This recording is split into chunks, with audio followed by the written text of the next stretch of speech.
Hãy cùng chúng tôi dấn thân vào hành trình khám phá sự sinh tồn nguyên thủy của nhân loại, chứng kiến những cuộc đấu tranh, sức mạnh và quá trình tiến hóa đã tạo nên con người như chúng ta hôm nay.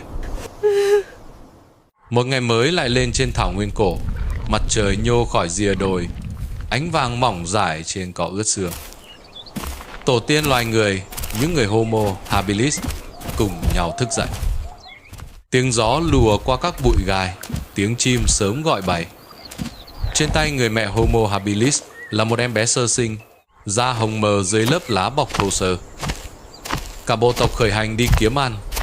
Họ di chuyển theo hàng lỏng, mắt quét ngang dọc, tai vểnh nghe từng tiếng động. Người mẹ và em bé ngồi lại bên gốc một cây lớn, gốc rễ đan chẳng như chiếc nôi tự nhiên. Người mẹ dựa lưng vào thân cây, ôm con, còn bộ tộc tản ra tìm thức ăn.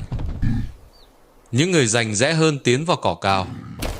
Họ bẻ các cành cây chắc tay, mài đầu thành mấu nhọn, công cụ thô sơ nhưng hữu hiệu.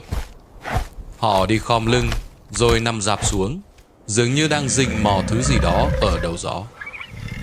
Tiếng bước chân trên đất khô rất khẽ, tiếng cỏ cỏ vào da hòa vào nhịp thở nén lại.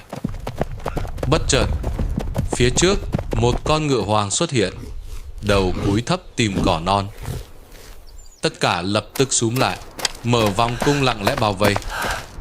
Con ngựa giật mình lao ngược, vòng người khép lại. Những cành gậy nện xuống, tiếng chân dồn, bầy người hợp sức quật ngã con mồi. Bữa ăn đầu ngày đã có.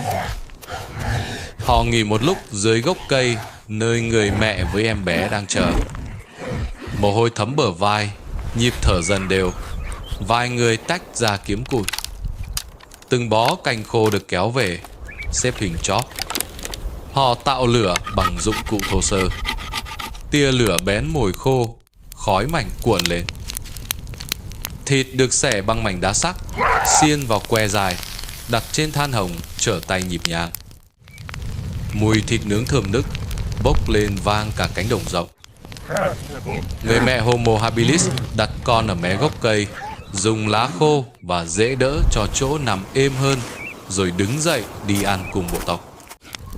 Ai cũng mệt, bụng đói, cồn cào. Niềm vui chiến lợi phẩm khiến họ gần như quên đi tất cả. Nhưng xa xa, giữa bóng nắng vỡ vụn, một con hổ đang lặng lẽ tiến tới, mắt vàng dán vào gốc cây, nơi có đứa trẻ. Nó rình rập, dừng, nấp, rồi tiến. Cả nhóm vẫn say mùi thịt, tay truyền xiên, miệng cười nói, không ai để ý. Tiếng hét trẻ em bỗng xé toạc không khí. Một âm thanh mảnh, hoảng loạn vọng lại từ gốc cây làm tất cả giật bắn. Họ đánh rơi xiên thịt, quay phắt, phóng chạy, dấu chân chằng chịt in đầy đất khô. Về tới gốc cây, người mẹ vừa đỡ tay vừa khóc nghẹn. Rồi điều đáng buồn xảy ra với em bé Homo habilis. Đứa trẻ không còn cựa quậy, hơi ấm như vừa bị rút khỏi thế giới. Người mẹ ôm con trước ngực, tiếng nức như dao cứa. Con hổ vẫn đứng nghiêng người, sẵn sàng cho một đòn nữa nếu ai dám xông vào. Cuộc đối đầu giữa người đàn ông và con hổ xảy ra. Người đàn ông bước ra, cành gậy siết chặt trong tay. Anh gầm lên để kéo sự chú ý khỏi người mẹ. Con hổ trườn thấp, răng lóe, mắt không chớp. Họ lao vào nhau trong khoảnh khắc ngắn ngủi như sét. Nhưng một mình anh không phải đối thủ. Cú quệt như búa đập khiến anh loạng choạng vài rát buốt.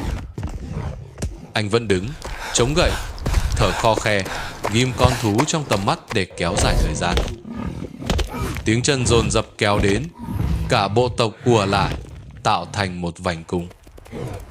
Những cành gậy giơ cao, quật xuống, gõ vào đất, vào bụi cỏ, tạo âm thanh dồn dập. Họ hét vang, đạp chân, ném đá, đồng loạt như một cơ thể lớn. Con hổ lùi từng bước, tai cụp, gầm gừ. Nó nghiêng đầu tìm lối thoát. Rồi nó quay phác, lao đi, bóng vằn tan vào dải cỏ. Khi con hổ rời đi, gia đình ôm nhau khóc. Họ học thêm bài học khắc nghiệt. Giữa thảo nguyên, kẻ săn mồi có thể xuất hiện bất cứ lúc nào, và mỗi phút lơ là đều có thể đánh đổi bằng điều quý giá nhất. Bình minh dâng lên trên thảo nguyên cổ. Gió sớm luồn qua cỏ cao còn đẫm sương. Lại một ngày nữa, tổ tiên loài người rời chỗ trú, tỏa ra khắp bìa rừng để tìm kiếm thức ăn. Họ men theo các lối mòn của thú hoang, mắt quét mặt đất, tai lắng những chuyển động rất khẽ trong cỏ. Cùng lúc ấy, ở trên cát ấm, một con rắn lớn đang tách khỏi tổ, trườn đi kiếm mồi theo mùi chuột và chim non. Khi nó rời đi, dấu thân uốn cong còn in trên cát, bụi lá khô phủ hờ lên miệng ổ trứng. Người Homo habilis đánh hơi thấy mùi trứng mới, đọc được vệt cát xáo động, bèn lần theo đến mép bụi. Những bàn tay chai sạn nhanh nhẹn lấy vài quả, đập vỡ, húc từng miếng đặc sệt đầy năng lượng. Họ ăn vội nhưng vẫn giữ cảnh giới, vì biết ổ trứng hiếm khi không có kẻ canh chừng. Con rắn vẫn đi săn, không hề biết ổ trứng của mình đang bị tấn công. Nó lần theo đường hầm thấp, lưỡi phả ra đo mùi, lượn qua các gốc cây và hốc đá. Mặt trời lên cao, tiếng côn trùng râm ran. Khi đã ăn xong phần trứng vừa đủ cho một buổi sáng. Tổ tiên loài người khi ăn no thì nằm nghỉ trên nền đất khô, mắt lim dim theo nhịp gió. Đến gần trưa, con rắn quay về tổ. Nó trườn tới mép cát, mũi chạm vào vỏ vỡ, mùi trứng tanh loang trong không khí nóng. Khi về đến, tổ thấy trứng bị ăn hết. Nó giật mình, đầu nâng cao, thân phồng, tiếng rít phả qua kẽ miệng. Cơn giận khiến nó tìm nhanh vệt mùi lạ, trườn theo đường dẫn đến bóng người đang nghỉ ngơi gần đó. Con rắn lại gần để trả thù, đầu nâng hình chữ S, hàm hé ra, lộ răng móc, hướng thẳng tới người Homo habilis nằm sát gốc cây. Bất ngờ nó phóng tới, quấn vòng thân dày quanh ngực và hông, siết chặt từng nhịp. Người đàn ông bị quấn bật dậy, tay chộp vào thân rắn, cố luồn ngón tay vào khe quấn để mở vòng siết. Hơi thở anh ngắn lại, mặt tái đi, chân ghi chặt vào rễ cây để lấy điểm tỉ. Người vợ trông thấy lao đi một mạch dọc bìa cỏ để báo cho cả bộ tộc. Cả bộ tộc Homo habilis tiến tới, tạo một vòng nửa cung quanh con rắn, tay cầm gậy. Họ đập mạnh vào phần thân rắn, không chạm vào người bị quấn, đổi góc liên tục để con rắn không kịp xoay đầu phản công. Tiếng gậy thụp thụp vào cỏ và đất, đá vụn văng ra, bụi khô bốc lên che mắt con vật. Sau một hồi, con rắn yếu dần, các vòng siết chậm lại, đầu hạ thấp, lưỡi thè ra mệt mỏi. Nó tìm đường thoát thân, lách khỏi những mũi gậy, trườn xiên vào bụi rậm, để lại vệt cỏ rạt và vẩy rơi. Những cú gậy cuối cùng gõ vào khoảng trống, rồi tất cả đứng im nghe động, chắc rằng nó đã rút xa. Người đàn ông được gỡ vòng quấn, thở hắt ra, ôm ngực, mắt còn hoa.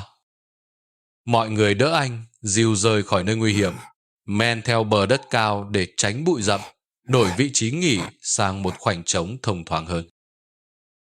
Khi nhịp tim và hơi thở ổn lại, họ đi xuống khúc suối nông để tắm rửa, xua mùi máu và mùi rắn bám trên da. Nước mắt lùa qua bắp chân, tiếng cười khẽ bật lên sau cơn căng thẳng, như một sợi dây xả bớt sợ hãi còn mắc lại. Họ rửa sạch gậy, nhặt lại đá sắc, kiểm tra lại túi lá và phần thức ăn còn sót. Mặt trời chếch về tây, bóng người đổ dài trên cỏ. Nguy hiểm đã trôi qua, người Homo habilis lại phân nhóm, chỉnh đội hình, tiếp tục hành trình tìm kiếm thức ăn.